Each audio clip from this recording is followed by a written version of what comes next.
13 episode की शुरुआत में हम देखते हैं कि जिनसी को उसकी वॉच डांट रही होती है और उसे काम से निकाल देती है क्योंकि उसने मिस्टर ही के साथ बदतमीजी की थी, जो देखकर यन भी काम छोड़ देती है। और वो दोनों जैसे ही बाहर आती है तो जिनसी उनको बोलती है कि अब मैं क्या करूंगा। तो यून उसे बोलती है कि तुम अब सिर्फ कंपटीशन के ऊपर ध्यान दो, अगर तुम कंपटीशन जीत जाओगे तो तुम्हें यहाँ पर बहुत ही ज्यादा पैसा मिलेगा। और दूसरी तरफ साओ चांजाक और नामजो को बताती है कि कल जिनसी का मिस्टर ही और मिस्टर लू के साथ बहस हो गया था क्योंकि उसे पता चल गया था कि मिस्टर लू की कहने पर ही मिस्टर ही ने अपना इन्वेस्टमेंट वापस ले लिया, इसलिए जिनसी को उसकी जॉब से निकाल दिया। जो सुनकर नामजो थोड़ा सा जिनसी के लिए परेशान हो जाती है। और उसके बाद नामजो उसी साइड को ओपन कर देखती है जहाँ पर कि जिनसी कॉम्पीट किया था। तो अभी वो देखती है कि एक आदमी की बोट बहुत ही तेजी से बढ़ रही है क्योंकि वो बोट का इस्तेमाल कर रहा था। और दूसरी तरह जिनसी को भी कंपटीशन की गड़बड़ के बारे में पता चल जाती है, इसलिए वो तो बहुत ही ज्यादा परेशान हो जाती है। और दूसरी तरह नामजो उसी कंपटीशन की ऑर्गेनाइजर को कॉल कर बोट की गड़बड़ के बारे में बताती है और उन्हें बोलती है कि आपको फेयर कंपटीशन कराना चाहिए। और उसके बाद इन जिनसी को कॉल करती है और उसे बताती है कि सारी बोर्ड रिवाइज हो गई है और हम दोनों टॉप 50 पर आ गए हैं। और इस बात पर तो जिनसी बहुत ही ज्यादा खुश हो जाती है और वो सोच रही होती है कि ये हुआ कैसे। तभी नामजू की एक कंपनी की एम्प्लॉय जिनसी को कॉल करती है और उसे बता देती है कि नामजू ने उसी कंपटीशन के ऑर्गेनाइजर को कॉल कर वोट की गड़बड़ के बारे में बताया और उन्होंने हमें तुम्हें वोट करने के लिए बुला। जिस बात पर तो जिनसी खुश हो जाती है, इसलिए वो नामजू को थैंक्स बोलने के लिए जाती है। तो वो देखती है कि नामजू बाहर बैठकर बुक पढ़ रही है, इसलिए वो एक गिलास पानी लेकर नामजू के पास जाती है और उसे उसकी मदद करने के लिए थैंक्स बोलती है। तो नामजू उसे बोलती है कि थैंक्स बोलने की कोई जरूरत नहीं, तुम अभी भी हमारी कंपनी की एक एम्प्लॉय हो, इसलिए मैंने तुम्हारी मदद की। तो जिनसी से बोलती है कि तुम सच में एक अच्छी इंसान हो और तुम हमेशा अपनी दोस्तों का मदद करते हो। जो सुनकर नामजू उसे बोलते है कि क्या तुम मुझे अपना दोस्त मानते हो। तो जिनसी उसे बोलते है कि अगर ये बात तुम्हें पसंद नहीं आए तो तुम पार्टी बनकर रह सकते हो। तो नामजू उसे मना कर देती है और उसे बोलती है कि दोस्ती ठीक है। और नामजू तो बहुत ही ज्यादा खुश हो जाती है क्योंकि जिनसी ने उसे पहली बार दोस्त बोला होती है ना, इसलिए। और वो जिनसी को पूछती है कि क्या तुम मेरे लिए मिस्टर ही से लड़े। तो जिनसी उसे बोलती है कि ऐसे भी मुझे उस कंपनी को छोड़ना था। और उसके बाद हम जुआन को देखते हैं जिसे कि शेफ से प्रमोट कर मैनेजर बना दिया जाती है। और उसी रेस्टोरेंट में वही लड़का एक लड़की के साथ खाना खाने आया था जो कि सुकी फैमिली फ्रेंड का बेटा था। और वो यहाँ पर सुकी बहुत ज्यादा बुराई कर रही होती है जो कि जुआन सुन लेती है और वो गुस्से में आकर उस लड़का को पीट देती है और कस्टमर को पीटने की वजह से उसे काम से निकाल दिया जाती है। और दूसरी तरह नामजू अपने ऑफिस में होती है और वो जैसे अपनी एक मीटिंग में जाने वाला होती है तो तभी वहाँ पर उसकी मॉम आ जाती है और उसे पूछती है कि क्या तुम किसी मुसीबत में हो क्योंकि तुम अपनी सारी प्रॉपर्टी को बेच रहे हो। लेकिन नामजू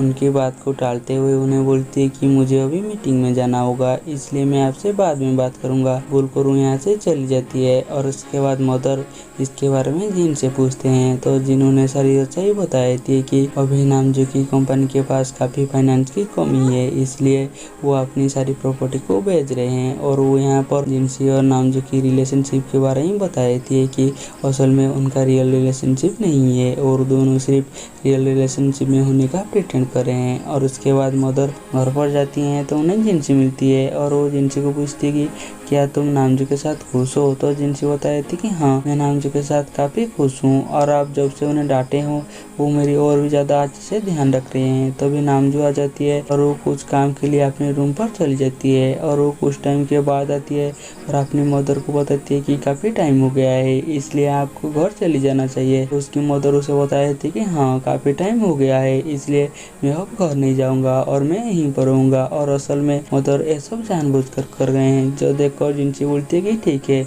मैं आपके लिए गेस्ट रूम रेडी कर रही हूँ। तो उसकी मदर उसे रोक देती है और उसे बताती है कि मैं ये सब कर लूंगा और तुम सोने के लिए चले जाओ। तो भी जिनसी अपने रूम पर सोने के लिए जाने लगती है तो मदर उसे पूछती है कि क्या तुम नामजू के साथ उसकी कमरे पर नहीं रहते। तो जिनसी उन्हें बहाना देकर बताती कि मैं तो सिर्फ दरवाजा चेक करने के लिए आया था कि ये लगा हुआ है या नहीं। और उसके बाद वो नामजू के साथ उसकी कमरे पर चली जाती है जहाँ पर कि नामजू उसे डांट रही होती है कि तुमने मदर को यहाँ पर रहने के लिए क्यों दिया, इसलिए अभी हम दोनों को एक ही कमरे पर रहना होगा। तो जिनसी उसे बोलती है कि ये कौन सी बड़ी बात है, कोई एक बेड पर सो जाएगा तो कोई एक फ्लोर पर सो जाएगा। चलो हम रॉक पेपर सीजर कर डिसाइड करते हैं कि कौन बेड पर सोएगा और कौन फ्लोर पर सोएगा। तो नामजू से बोलती है कि तुम बेड पर सो जाना और मैं फ्लोर पर सो जाऊंगा।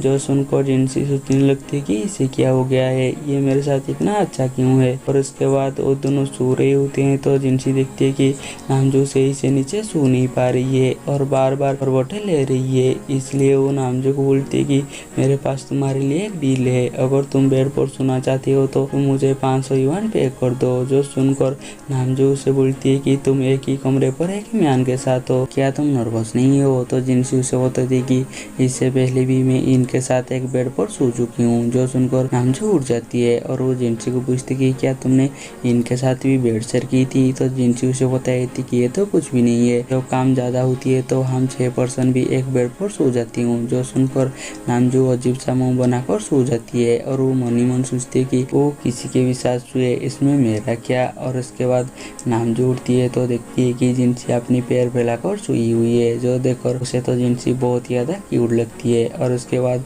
वो जाकर जिनसी की पैर ब्लैंकेट में घुसाने लगती है। तभी जिनसी उसकी पेट पर हाथ मार देती है और जैसे ही नामजू जोर से आवाज करती है तो जिनसी उठ जाती है और उससे पूछती कि क्या हुआ। तो नामजू से बताती कि तुमने मुझे अभी बहुत ही जोर से लात मारी।